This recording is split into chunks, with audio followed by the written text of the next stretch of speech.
नमस्कार विद्यार्थी भाइ बहिनीहरू, सदा झैं आज पनि हामी कक्षा 6 अनिवार्य विषय गणित एकाइ 6 तथ्याङ्क शास्त्र पाठ 20 मा रहेको आज हामी के पढ्दैछौँ भन्दाखेरि हेर्नुस् त साधारण स्तम्भ चित्र।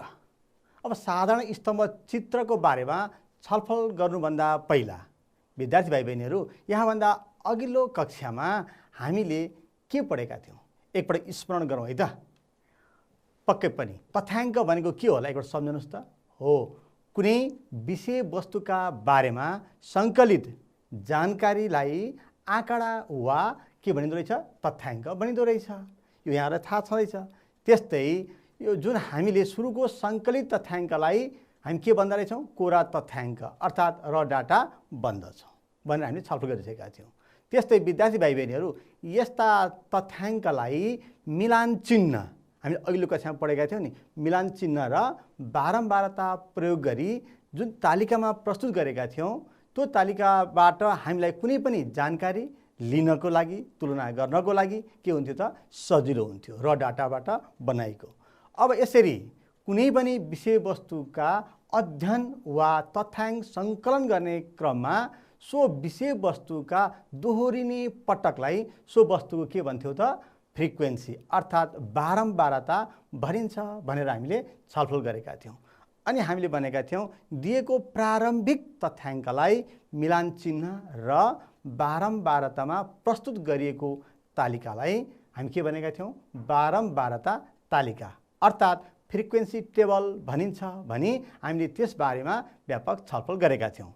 विद्यार्थी भाइ बहिनीहरू हेर्नुस् त, अब यहाँ एउटा एकजना खसी व्यापारीले एक हप्तासम्म गरेको खसी बिक्रीको जुन तथ्याङ्क छ, यसलाई हामीले यहाँ फ्रिक्वेन्सी टेबल बारम्बारता तालिकामा प्रस्तुत गरेका छौँ। हेर्नुस् त, एकातिर बार 7 बारको नाम भयो, अर्कोतिर खसीको सङ्ख्या, जुन हामीले बारम्बारता तालिका कसरी निर्माण गर्न सकिन्छ भन्ने बारेमा अघिल्लो कक्षामा छलफल गरिसकेका छौँ। अब हेर्नुस् त, बारम्बारता तालिकाको एउटा नमुना यहाँ आइतबार हेर्नुस् त, एकजना खसी व्यापारीले एक हप्तासम्म गरेको खसी बिक्रीको यो तथ्याङ्क हो, जसलाई हामीले फ्रिक्वेन्सी टेबल अर्थात् बारम्बारता तालिकामा प्रस्तुत गर्दैछौँ। आइतबार कतिवटा बिक्री भएको रहेछ त, 6 वटा हो। त्यस्तै सोमबार 5 वटा, हेर्नुस् त, मङ्गलबार 4 वटा, बुधबार 7 वटा, बिहिबार 5 वटा, शुक्रबार 10 वटा, शनिबार 12 वटा खसी बिक्री भएको जुन डाटा छ त्यसलाई हामीले यहाँ बारम्बारता तालिकामा प्रस्तुत गरेका छौँ। अब विद्यार्थी भाइ बहिनीहरू, यो जुन तथ्याङ्क छ यसलाई ग्राफमा भरौँ है त। हेर्नुस् त, यो खसी बिक्रीको सङ्ख्यालाई यो ग्राफमा के छ भन्दाखेरि एउटा होरिजेन्टल लाइन छ क्षितिजीय रेखा र अर्को भर्टिकल लाइन छ लम्बे रेखा, ठाडो र तेर्सो। अब यसलाई पहिला ओ मानौँ, यो उद्गम बिन्दु ओ, अनि यो यहाँ एक्स अक्ष भयो, त्यस्तै यो ओवाई यो वाइ अक्ष भयो। अब हेर्नुस् त, एक्स अक्षमा हामीले हप्ताका 7 बारहरू यहाँ जनाउँ, आइतबार, सोमबार, मङ्गलबार, बुधबार, बिहिबार, शुक्रबार, शनिबारलाई। त्यस्तै वाइ अक्षमा चाहिँ बारम्बारता अर्थात् यहाँ के छ, खसीको सङ्ख्यालाई हामीले यहाँ प्रस्तुत गरेका छौँ। अब हेर्नुस् त, आइतबार 6 वटा खसी बिक्री भएको तथ्याङ्क छ, यसलाई हामीले यसरी जनायो भने के हुन्छ, हेर्नुस् त, आइतबार एउटा स्तम्भ छ, आइतबार कतिवटा खसीको सङ्ख्या जनाएको छ, यो 6 वटा। यहाँ बुझ्नुभएको छ नि, खसीको सङ्ख्या हेर्नुस् त, 1 2 3 4 5 6 7 8 9 10 11 12 जनाएको छ। आइतबार कतिवटा खसीको बिक्री भएको छ भनेर हामीले यो स्तम्भ जुन चित्र छ योबाट सजिलै भन्न सक्छौँ, आइतबार 6 वटा। हेर्नुस् है। अब त्यस्तै सोमबारलाई कसरी जनाउने होला, यहाँ सोमबारमा जाउँ हो। हेर्नुस् त, यो आयताकार जुन स्तम्भ छ कहाँसम्म पुगेको छ, यसको जुन स्तम्भको जुन उचाइ छ यसले के जनाउँछ त भन्दा खसीको सङ्ख्या अर्थात् कुनै पनि तथ्याङ्कको बारम्बारतालाई जनाउँछ यसको उचाइले। हेर्नुस् है, कुनै पनि स्तम्भको उचाइले त्यसको के जनाउँदो रहेछ त, बारम्बारताको सङ्ख्या। यहाँ बारम्बारताको सङ्ख्या भन्नाले खसीको सङ्ख्यालाई जनाएको छ। सोमबार कतिवटा खसी बिक्री भएको रहेछ त, हेर्नुस् त, यहाँबाट सिधा हेर्नुभयो भने यहाँ पुग्यो 4 1 5 हो, 5 वटा खसी बिक्री भएको रहेछ सोमबार भनेर हामीले सजिलै भन्न सक्छौँ। त्यस्तै मङ्गलबार यहाँ कतिवटा छ, 4 वटा खसी। अब यसलाई कहाँसम्म लानु पर्यो त, हेर्नुस् त, मङ्गलबार, यसको सिधा हेर्नुस् त 4 भनेपछि मङ्गलबार 4वटा खसी बिक्री भएको रहेछ। यसले जनाए नि त स्तम्भको उचाइले यहाँ बारम्बारतालाई जनाउँछ, अर्थात् यहाँ खसीको सङ्ख्या। त्यस्तै अब बुधबार हेर्नुहोस् त, बुधबार 7वटा, यसको उचाइ पनि कति छ 7सम्म गएको यहाँ देख्न सक्नुहुन्छ 6 7। त्यस्तै बिहीबार हेर्नुहोस् त, कति छ बिहीबार 5वटा, यी बिहीबारमा हामीले यसको कति छ उसको उचाइ सिधा हेऱ्यो भने यहाँ पनि 5 छ। बुझ्नुभएको छ नि है। हेर्नुहोस् त अब शुक्रबार हेर्नुहोस् त, शुक्रबार कतिवटा छ यहाँ 10वटा, यसको उचाइ कतिसम्म पुग्यो हेर्नुहोस् त, हेर्नुहोस् यहाँ ओहो यहाँ सिधा हेर्नु भने 10 भनेपछि अरूभन्दा त अलिक धेरै रहेछ है यहाँसम्म शुक्रबारसम्म, यो अलिक ठुलो रहेछ यसको। भनेपछि यसको उचाइले के जनायो त खसी कतिवटा बिक्री भएको रहेछ 10वटा। कुन बार? शुक्रबार। अब त्यस शनिबार हेर्नु त ओहो त्योभन्दा अझै बढी रहेछ, किन? शनिबार कतिवटा छ 12वटा। अब यसको उचाइ पनि कहाँसम्म पुगेको छ हेर्नुहोस्, सिधा यसरी हेर्नुभयो भने 12सम्म गएको छ। हेर्नुहोस् त विद्यार्थी भाइ बहिनीहरू, यो खसी कुनै एउटा व्यापारीले एक हप्तामा उसले गरेको बिक्रीको जुन डाटा छ त्यसलाई हामीले ग्राफमा प्रस्तुत गऱ्यौँ, ग्राफमा स्तम्भ चित्र बनाएर। अब यसबाट यहाँले भन्न सक्नुहुन्छ, हेर्नुहोस् है। अब प्रश्न हेर्नुहोस् त, चित्रमा स्तम्भको उचाइले के जनाएको छ? ल भन्नुहोस् त, अघि भर्खर पनि भनेका थियौँ नि है, चित्रमा यो स्तम्भ जुन छ यो स्तम्भको उचाइले के जनाएको छ त? हो के त? बारम्बारता, अर्थात् यहाँ खसी बिक्रीको सङ्ख्या जनाएको छ। कुनै पनि तथ्याङ्कको बारम्बारता जनाउँछ। अब यहाँ त्यो भनेको खसीको बिक्री भएको सङ्ख्या जनाउँदो रहेछ, बारम्बारतालाई जनाउँदो रहेछ हो स्तम्भको उचाइले। अब अर्को हेर्नुहोस् त, चित्रमा 2वटा स्तम्भको दूरी बराबर छ कि छैन, यसो अनुमान गर्नुहोस् त। यहाँ प्रश्न बुझ्नुहोस् है, चित्रमा 2वटा कुनै 2वटा स्तम्भको दूरी बराबर छ कि छैन, सँगै रहेका 2टा स्तम्भको दूरी भनेको हो है। आइतबार र सोमबारमा जुन जनाउनको लागि जुन स्तम्भ छ यसको दूरी कति छ? यहाँ 1 एकाइ रहेछ हो। त्यस्तै यो पनि कति छ हेर्नुहोस् त, सोमबार र मङ्गलबारको स्तम्भ, यो 2टा स्तम्भ बिच पनि 1 एकाइ छ। अर्को 2टाको हेर्नुहोस् त 1 बराबर छ भनेपछि हामी भन्न सक्छौँ चित्रमा 2वटा स्तम्भको दूरी के रहेछ त बराबर छ भनेर हामी भन्न सक्छौँ। अब त्यस्तै विद्यार्थी भाइ बहिनीहरू अर्को हेर्नुहोस् त, प्रत्येक स्तम्भको चौडाइ बराबर छ कि छैन? हेर्नुहोस् है, अघि त हामीले हेऱ्यौँ कि के भन्यौँ भन्दा स्तम्भको 2 स्तम्भ सँगै रहेका 2 स्तम्भ बिचको दूरी बराबर छ भन्न सक्यौँ। अब प्रत्येक स्तम्भको चौडाइ हेर्नुहोस् है, उचाइले चाहिँ बारम्बारतालाई जनाउँदो रहेछ। अब हेर्नुहोस् है, यो जुन यसको चौडाइ छ सबै स्तम्भको चौडाइ बराबर छ कि छैन? हेर्नुहोस् त, यसको 1 एकाइ रहेछ, यहाँ देख्न सक्नुहुन्छ नि है। त्यस्तै यसको पनि 1 एकाइ नै छ, सबै के छ बराबर छ। भनेपछि प्रत्येक स्तम्भको चौडाइ के रहेछ त भन्दा बराबर छ भनेर हामी भन्न सक्छौँ। त्यस्तै अर्को हेर्नुहोस् त, सबभन्दा बढी खसी बिक्री भएको बार कुन हो? कुन बार सबैभन्दा धेरै खसी बिक्री भएको छ? हेर्नुहोस् त यो ग्राफबाट हेर्नुहोस् त, शनिबार कति 6वटा, सोमबार 5वटा। अब यसो सबभन्दा बढी उचाइ भएको बारम्बारता कुन छ? हेर्नु त, सबभन्दा बढी उचाइ भएको स्तम्भ कुन छ त? कहाँ कुन बार? शनिबारको सबभन्दा बढी उचाइ छ। भनेपछि सबभन्दा बढी खसी बिक्री भएको बार कुन रहेछ त भन्दाखेरि शनिबार। हेर्नुहोस् त, यो डाटा हेर्ने बित्तिकै, यो तथ्याङ्क हेर्ने बित्तिकै हामीले सजिलैसँग भन्न सक्छौँ विद्यार्थी भाइ बहिनीहरू। त्यस्तै हेर्नु त, सबभन्दा कम खसी बिक्री भएको बार कुन होला? हेर्नुहोस् त, जुन यहाँ स्तम्भ छ सबैभन्दा होचो कुन छ? हेर्नुहोस् त, यहाँ त कम बिक्री भनेको छ नि, थोरै खसी बिक्री भएको बार कुन रहेछ? हेर्नु त, सबभन्दा सानो स्तम्भ कुन छ? हो यो हरियो कलर भएको, हेर्नुहोस् त, हो भनेपछि कुन बार रहेछ? मङ्गलबार। कतिवटा बिक्री भएको रहेछ? जम्मा 4वटा खसी बिक्री भएको रहेछ। हेर्नुहोस् है। अब त्यस्तै अर्को हेर्नुहोस् त, दिएको तथ्याङ्कलाई यसरी लेखाचित्रमा किन देखाइएको होला? ल भन्नुहोस् त। यहाँहरूले आफ्नो विद्यालयमा अथवा कुनै पत्र पत्रिकामा हेर्नुभयो भने पनि हो विभिन्न ठाउँमा यस्तो स्तम्भ चित्र देख्नुहुन्छ होला। किन देखाइयो होला? ल भन्नुहोस् त। पक्कै पनि हेर्दा के हुन्छ? यो आकर्षक हुन्छ अनि बुझ्नलाई के हुन्छ? सजिलो हुन्छ हो। त्यसपछि एउटा र अर्को बिचको तुलना गर्नलाई पनि झनै सजिलो हुन्छ। त्यसैले यस्तो लेखाचित्रमा प्रस्तुत गरिँदो रहेछ। बुझ्नुभएको छ नि है। हेर्नुहोस् त, अब हामीले अघि नै छलफल गऱ्यौँ नि, सबभन्दा बढी कहिले बिक्री वा धेरै बिक्री भएको कुन बार रहेछ भने कुन स्तम्भको उचाइ बढी छ त्यो हेर्दो रहेछ हो, शनिबार। सबभन्दा थोरै भनेपछि यहाँ अब त्यस्तै कुन बार चाहिँ कुन बार बराबर सङ्ख्यामा खसी बिक्री भएको छ भने हेर्नुहोस् त, बराबर भएको कुन छ? सोमबार पनि 5 वटा रहेछ अनि बिहीबार पनि 5 वटा रहेछ। यसरी हेरेर तुलना गर्न हामीलाई सजिलो हुन्छ, तसर्थ यसरी लेखाचित्रमा देखाउँदा हेर्ने बित्तिकै आकर्षक पनि, बुझ्न र तुलना गर्न सजिलो हुँदो रहेछ। तसर्थ हामीले तथ्याङ्कलाई लेखाचित्रमा प्रस्तुत गर्दा रहेछौँ। बुझ्नुभयो नि है? अब त्यसो भए यस्तो लेखाचित्रलाई के भन्ने होला? ल भन्नुहोस् त। यस्तो लेखाचित्र, यस्तो भन्दा नि के? सबैमा के छ? स्तम्भ छ हो, स्तम्भले जनाएको छ भनेपछि यसलाई हामी के भन्छौँ? स्तम्भ चित्र भन्दछौँ। हेर्नु त कति सजिलो, स्तम्भले जनाएको छ तसर्थ यसलाई के भन्छौँ? स्तम्भ चित्र भन्छौँ, अर्थात् साधारण स्तम्भ चित्र भन्दछौँ। अब अर्को हेर्नुहोस् त, यसबाट हामी के भन्न सक्छौँ भन्दा साधारण स्तम्भ चित्र भनेको आयताकार स्तम्भहरूको उचाइले आँकडाको के जनाउँदैछ?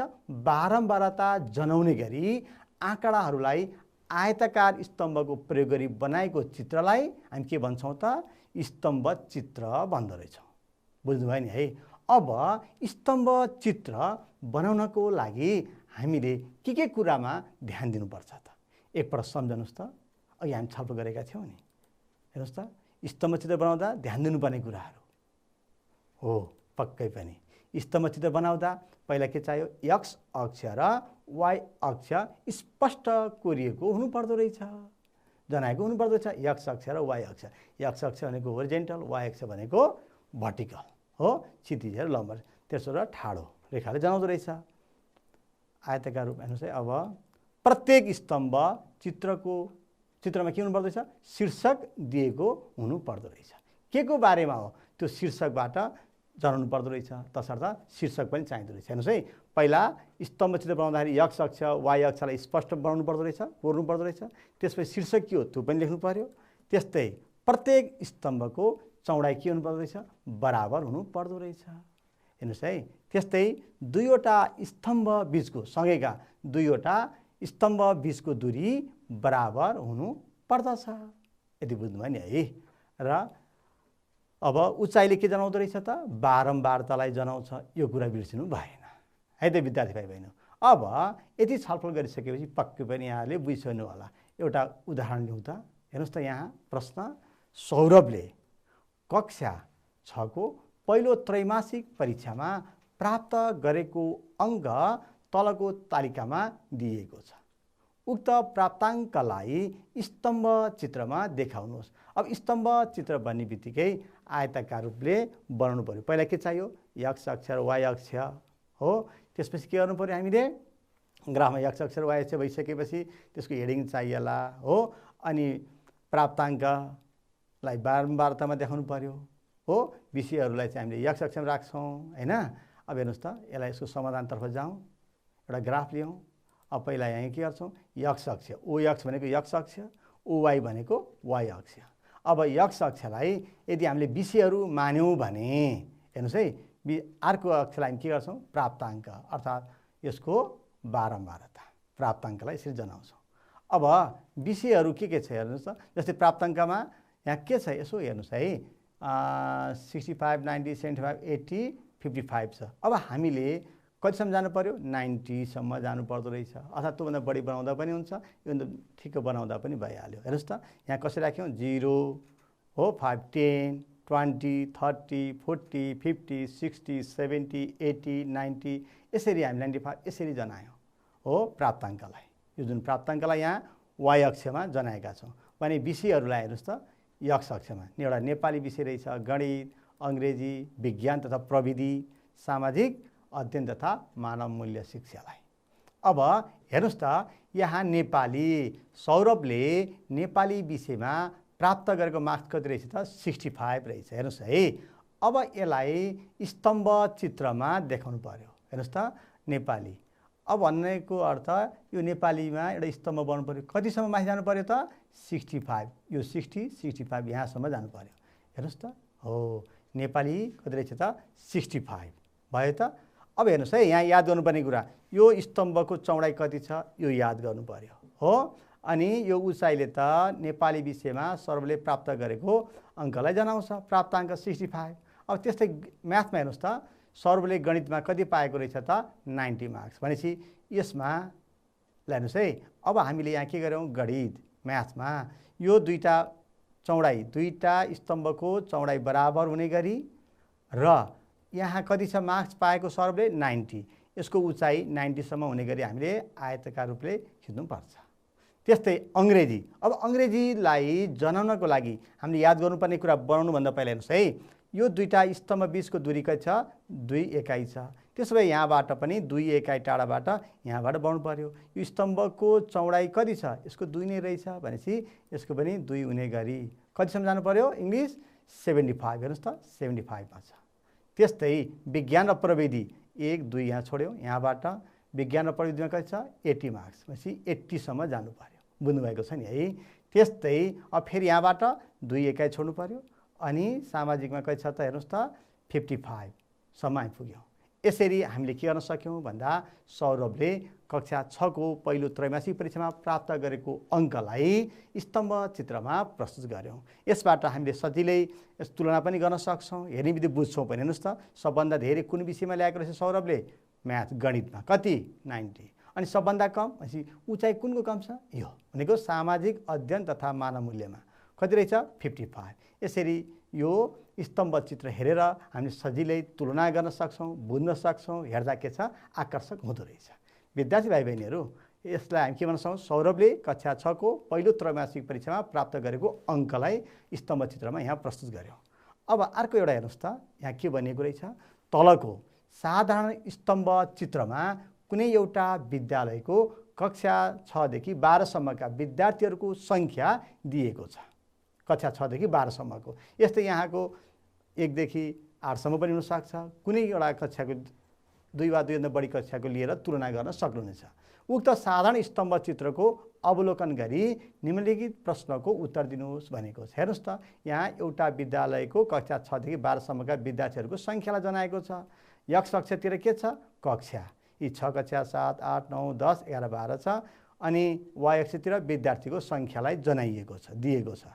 अब यहाँ प्रश्न के छ हेर्नुहोस् त, कक्षा 6 मा कतिजना विद्यार्थी रहेछ 80 भन्न सक्छौँ। यहाँ प्रश्न हेर्नुहोस् है त, कुन कक्षामा सबैभन्दा धेरै विद्यार्थीहरू छन् होला। हेर्नुहोस् त, त्यो भन्ने बित्तिकै के हुनु पर्यो, कुन स्तम्भको उचाइ सबभन्दा बढी छ, त्यसले के जनाउँछ बारम्बारता हो। त्यो कक्षाको विद्यार्थी सङ्ख्या जनाउँदो रहेछ। यहाँ विद्यार्थी सङ्ख्या छ भनेपछि सबभन्दा अग्लो कुन छ त 9 हो।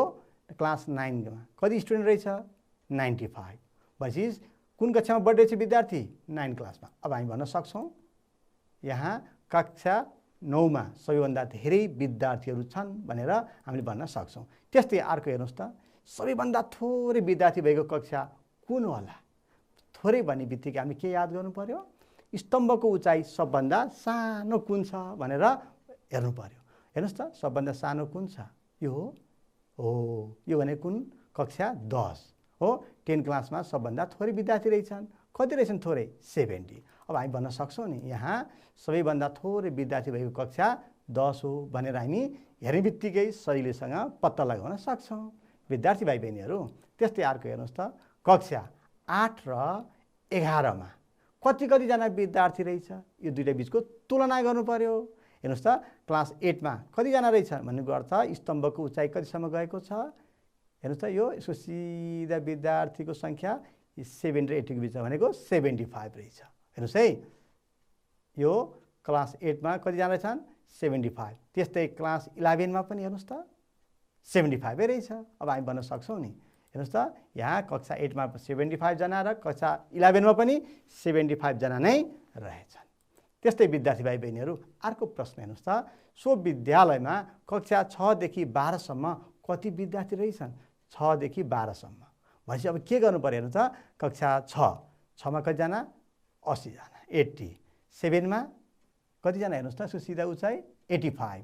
अनि 8 मा 75, 9 मा 95, 10 मा 70, 11 मा 75, 12 मा 90 हो। अब यिनै सङ्ख्याहरूलाई हामीले जोड्यौँ भने सजिलैसँग पत्ता लगाउन सक्छौँ। 80, 85, 75, 95, 70, 75, 90 जुन छ यसै जोड्दाखेरि कति रहेछ त भन्दा 570 रहेछ भनेर हामीले कक्षा 6, 7, 8, 9, 10, 11, 12 कक्षाका विद्यार्थी सङ्ख्या भनेको स्तम्भको उचाइ कति-कतिसम्म छ त्यो हेरेर जोड्यो भने के आउँदो रहेछ त जम्मा विद्यार्थी सङ्ख्या अर्थात् 6 कक्षादेखि यहाँ यो डाटाले के बतायो भन्दा कक्षा 6 देखि 12 सम्म जम्मा विद्यार्थी कति रहेछ त भन्दा 570।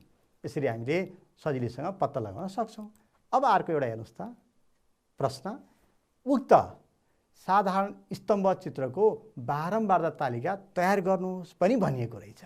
हेर्नुहोस् है, बारम्बारता तालिका जुन हामीले अघिल्लो कक्षामा पढेका थियौँ बनाऊ है त। हेर्नुहोस् त कसरी गर्न सक्नुहुन्छ एकपल्ट सम्झनुहोस् त, पक्कै पनि यहाँले बुझिसक्नु होला। हेर्नुहोस् त पहिला हामी के गर्छौँ एकातिर कक्षा र विद्यार्थी सङ्ख्यालाई कक्षा 6 मा कति 80 हो, 7 मा 85 हेर्नुहोस् त, अनि 8 मा 75, 9 मा 95 हो, 10 मा 70, 11 मा यसको उचाइ हेर्नु पर्यो 75, 12 मा हेर्नुहोस् त कति छ 90, यहाँ 90 छ।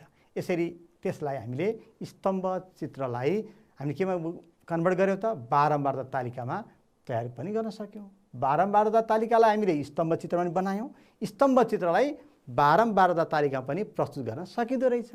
हेर्नुहोस् त अब विद्यार्थी भाइ बहिनीहरू अर्को एउटा प्रश्न हेर्नुहोस् त, यहाँ एउटा पशु फर्ममा भएका पशुहरूको विवरण दिएको छ। उक्त आँकडामा भएका पशुहरूको सङ्ख्यालाई स्तम्भ चित्रमा देखाउनु पर्नेछ। हेर्नुहोस् है, अब एउटा स्तम्भ चित्र बनाउनु पर्नेछ। यहाँ के दिएको छ पशु एनिमलहरूमा गाई, भैँसी, भेडा, बाख्रा, बङ्गुर दिएको छ। पशुहरूको सङ्ख्या चाहिँ गाई कतिवटा रहेछ 15वटा, भैँसी 10, भेडा 35, बाख्रा 40, बङ्गुर 25 वटा छ। अब यसलाई स्तम्भ चित्र बनाऊ है त। विद्यार्थी भाइ बहिनीहरू हेर्नुहोस् त, यहाँ एउटा पशु फर्ममा भएका पशुहरूको विवरणलाई दिएको छ। हेर्नुहोस् है, अब सबभन्दा पहिला अब हामीले यहाँ स्तम्भ चित्र बनाउनको लागि पहिला हामी के गर्छौँ एक्स अक्ष र वाइ अक्ष बनाउनु पर्यो पहिला। हेर्नुहोस् है, अब वाइ अक्ष एक्स अक्ष तानौँ,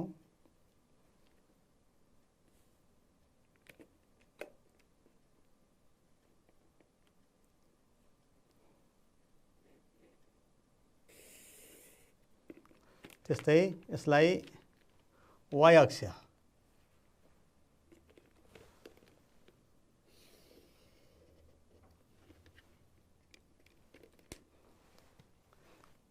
ओरिजिन ओ लेखौँ, यो एक्स एक्सिस भयो, यो वाइ एक्सिस भयो। अब यो एक्स एक्सिसमा हामीले के गर्छौँ भन्दा पशुहरू हेर्नुहोस् है, गाई भैँसी जुन छ त्यसलाई यहाँ जनाउँछौँ, अनि यसमा चाहिँ पशुहरूको सङ्ख्या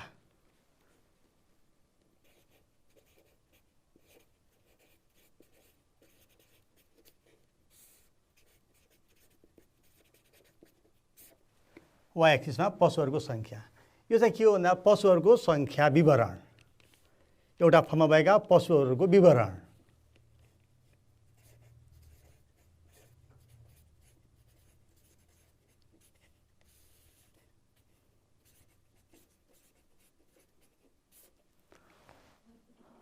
अब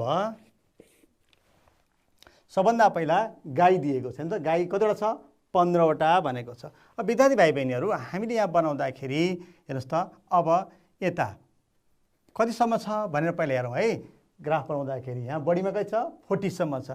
यदि यसलाई हामीले 5 लियौँ भने हेर्नुहोस् त 5, 10, 15, 20, 25, 30, 35, 40 हर्छ हो। अब हेर्नुहोस् त, नभए यसलाई 5 यसलाई 10 लिए पनि हुन्छ, हामीले 10 यसलाई 20, 30, 40 यो स्केल बराबर हुने गरी राख्नुहोस्। अब आयताकार रूपमा प्रस्तुत गर्नु पर्यो, यहाँ जति युनिट छोड्दा पनि हुन्छ, यहाँ छोड्नुहोस्। अब यसलाई हामीले गाई पहिला गाईलाई यहाँ जनाउनु पर्यो भने कति छ त 15वटा गाईको सङ्ख्या छ भनेपछि हामी यहाँबाट कतिमा जानु पर्यो, यो 10, 5, 15 भनेपछि हामीले यहाँसम्म आयताकार रूपले बनाउनु पर्यो। अब यो चौडाइ पहिले यहाँ जति छोड्छौँ सबैमा त्यति नै छोड्नुपर्ने हुन्छ, त्यो चाहिँ याद गर्नु होला है।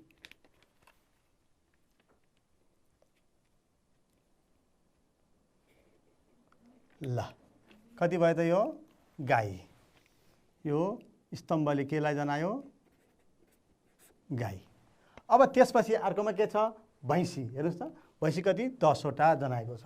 अब त्यस्तै अब यहाँ 2 युनिट छोड्यो भने भैँसीको लागि पनि यो चौडाइसँग बराबर हुने गरी हामीले यहाँ बनाउनु पर्यो। 2 एकाइ लिएका छौँ। अब भैँसी 10 वटा भनेपछि यसको सिधा यहाँसम्म हामी जानु पर्यो। हेर्नुहोस् है, यसरी गरेर यसलाई स्वतन्त्र रूपले यसरी जोड्यौँ भने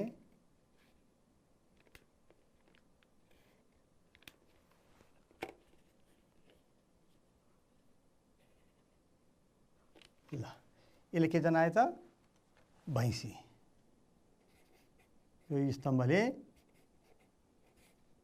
भैँसी। अब भेडा हेर्नुहोस् है, यहाँ 2 एकाइ छोडेका छौँ, यहाँ पनि 2 युनिट छोडौँ। अब भेडालाई जानु लागि यो स्तम्भको चौडाइ पनि हामीले यहाँ बराबर हुनु पर्यो। सबै स्तम्भको चौडाइ यति लिनु पर्यो। कतिवटा भेडा छ 35, हेर्नुहोस् है 35 30 र 40 को बिचको 35 यहाँसम्म हामी पुग्नु पर्यो। यसरी चिन्ह लगाउनु सजिलो हुन्छ। अब यसलाई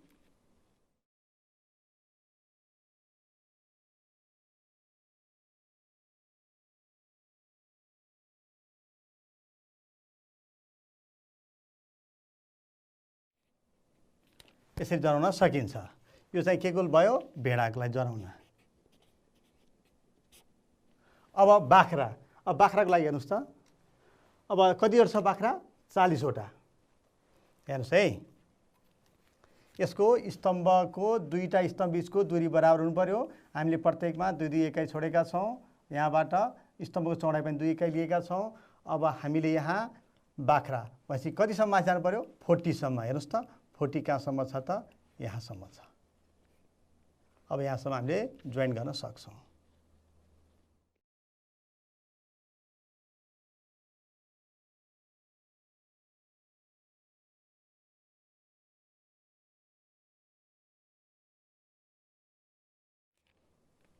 ल यसलाई हामीले के जनायौँ बाख्रा।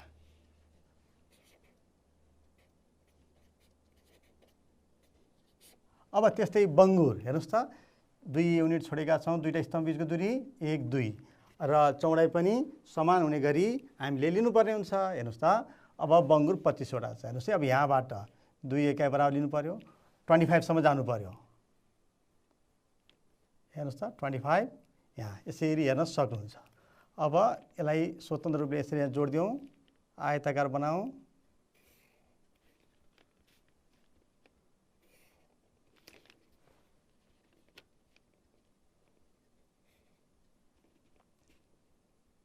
ल यो के भयो बङ्गुर। अब यसरी हामीले के गर्न सक्यौँ भन्दाखेरि गाई भैँसी भेडा बाख्रा बङ्गुर एउटा पशुहरूको विवरण, कुनै एउटा फर्ममा भएका पशुहरूको विवरणलाई यसरी स्तम्भ चित्रमा प्रस्तुत गर्न सक्यौँ। विद्यार्थी भाइ बहिनीहरू यसलाई आकर्षक बनाउनको लागि यहाँ विभिन्न कलर लगाएर यहाँले गर्न सकिहाल्नुहुन्छ है। यसलाई आफ्नो इच्छा अनुसारको यस्तै कलरहरू दिएर एट्र्याक्टिभ बनाउन सक्नुहुन्छ।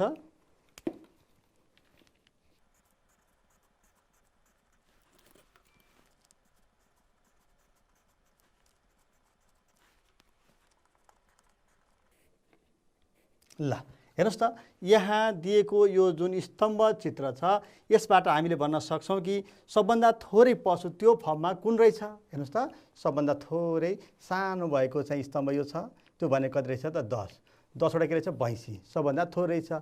अनि त्यो फर्ममा सबभन्दा धेरै कुन रहेछ भन्ने बित्तिकै स्तम्भको उचाइ बढी कुन छ त्यो हेर्नुपर्दछ। कुन रहेछ बाख्रा, कति रहेछ भन्नको लागि हामी यसरी हेर्छौँ। हेर्नुहोस् त 40। यसरी हामीले तुलनात्मक रूपले अध्ययन गर्न सजिलो हुन्छ। विद्यार्थी भाइ बहिनीहरू अब अर्को एउटा हेर्नुहोस् त, यहाँ दिएको छ, दिएको स्तम्भ चित्रमा कुनै एउटा सहरको 6 वर्षको जनसङ्ख्या लाखमा दिएको छ है। जनसङ्ख्या केमा दिएको छ यो लाखमा। उक्त स्तम्भ चित्रको अवलोकन गरी तलका प्रश्नहरूको उत्तर दिनुहोस् भनेको छ। हेर्नुहोस् त, अब हेर्नुहोस् है, यहाँ वर्ष कति 2072, 73, 74 साल, 75 साल, 76, 77 सालसम्मको जनसङ्ख्या, कुनै एउटा सहरको जनसङ्ख्या यसले के जनाउँदो रहेछ? 10 लाख, 20 लाख, 30, 40, 50, 60, 70, 80, 90 जनसङ्ख्या चाहिँ लाखमा जनाइएको छ। पहिला यो याद गर्नु पर्यो है। हेर्नुहोस् त, शीर्षक के दिएको छ? एउटा सहरको 6 वर्षको जनसङ्ख्या, अनि 72 देखि 77 सम्मको जनसङ्ख्यालाई स्तम्भ चित्रमा प्रस्तुत गरेर दिएको छ। अब हामीलाई यहाँ प्रश्न हेर्नुहोस् त के सोधेको छ त? कुन वर्षमा सबैभन्दा धेरै जनसङ्ख्या रहेछ? ल भन्नुहोस् त, धेरै रहेछ भनेपछि के गर्नु पर्यो? कुन स्तम्भको उचाइ सबभन्दा बढी छ भनेर हेर्नु पर्यो। हेर्नुहोस् त, कुन रहेछ सबभन्दा माथि गएको? 2077 सालमा देखाइएको स्तम्भ चित्रको उचाइ सबभन्दा बढी छ। कति छ? यसरी हेर्नुहोस् त, ओहो 90 लाख। यो त लाखमा हो 90 लाख रहेछ। अब हामी भन्न सक्छौँ नि, हेर्नुहोस् त, 2077 सालमा सबैभन्दा धेरै जनसङ्ख्या रहेछ भनेर हामी भन्न सक्छौँ। त्यस्तै विद्यार्थी भाइ बहिनी, हेर्नुहोस् त, 2076 सालको जनसङ्ख्या कति रहेछ? हेर्नुहोस् त, यहाँ यो जनसङ्ख्या यसको उचाइले जनाउँछ कति रहेछ त? सिधा गयौँ भने 80 लाख। कति? 80 लाख रहेछ भनेर हामी भन्न सक्छौँ। कति रहेछ त? हेर्नुहोस् त, 2076 सालको जनसङ्ख्या 80 लाख रहेछ। त्यस्तै विद्यार्थी भाइ बहिनी, हेर्नुहोस् त, कुन वर्षमा सबैभन्दा धेरै जनसङ्ख्या वृद्धि भएको छ र कतिले? ओहो हेर्नुहोस् है, तुलना गर्नु पर्यो। कुन वर्षमा सबैभन्दा धेरै जनसङ्ख्या वृद्धि भएको छ? हेर्नुहोस् त, अब 72 सालमा कति रहेछ? यसमा यसरी 30 लाख रहेछ। 73 सालमा कति रहेछ? 35 लाख। यो एउटा कोठा जुन छ एक सानो, यो बराबर कति हुँदो रहेछ? 5 लाख वृद्धि भएको यहाँ रहेछ। त्यस्तै हेर्नु त, 73 र 74 सालको योभन्दा कतिले फरक छ? हेर्नुहोस् त, यो 35 लाख, यो 45 लाख, 10 लाखको फरक रहेछ। यो दुईटाको डिस्टेन्स हेर्नुहोस् त, यो 2 एकाइ रहेछ बढी, यसको 1, 2, 3 एकाइ बढी रहेछ। अब यसको हेर्नुहोस् त, 1, 2, 3, 4, 5 एकाइ, 1, 2, 3, 4 एकाइ रहेछ। योभन्दा भनेपछि यहाँबाट हामी भन्न सक्छौँ नि, 75 सालको जनसङ्ख्याभन्दा 76 सालको जनसङ्ख्या धेरै रहेछ। हो, जनसङ्ख्या के छ? वृद्धि बढी भएको रहेछ भनेर हामी भन्न सक्छौँ। हेर्नुहोस् त, कति रहेछ? 76 सालमा तपाईँको 80 लाख रहेछ, 75 सालमा कति रहेछ? 60 लाख रहेछ। भनेपछि कतिले वृद्धि भएको रहेछ? ल अनुमान लगाउनुहोस् त। हो, पक्कै पनि 76 सालमा जनसङ्ख्या कति?